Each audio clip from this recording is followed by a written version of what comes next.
તને ખબર લાલા તું કેવો હતો? યાદ છે તને? આછું આછું યાદ આવે પણ આમ નહીં. તુલસી તને બહુ ગમતી હતી ને, એને લઈને તું જુનાગઢ આવ્યો. કેટલું મોટું સાહસ કર્યું તે પ્રેમમાં. પ્રભુ એ ને 6 વર્ષ પહેલાની કેસેટ છે બધી, જૂની વાતો છે.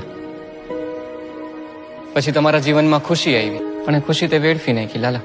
સમજ્યા કે તારા જીવનમાં મુશ્કેલી આવી છે જ્યારે ખુશીનું એક્સિડન્ટ થયું ત્યારે, પણ એના પછી તે શું કર્યું? શું મારે એ બધું કરવું નતું, પણ કેમ થતું કે મને કઈ ખબર જ ન પડી. વ્યાજે પૈસા લીધા, ખરાબ સંગતે લાગી ગયો, દારૂની લતે ચડી ગયો, રોજ રોજ દારૂ પીતો હતો ને. તું રોજ કેવી હાલતમાં ઘરે આવતો તો તને યાદ છે? ક્યાંથી યાદ? તું જેને હાટું થઈને જુનાગઢ આવ્યો તો તુલસી, એના ઉપર હાથ ઉપાડતો તો રોજ.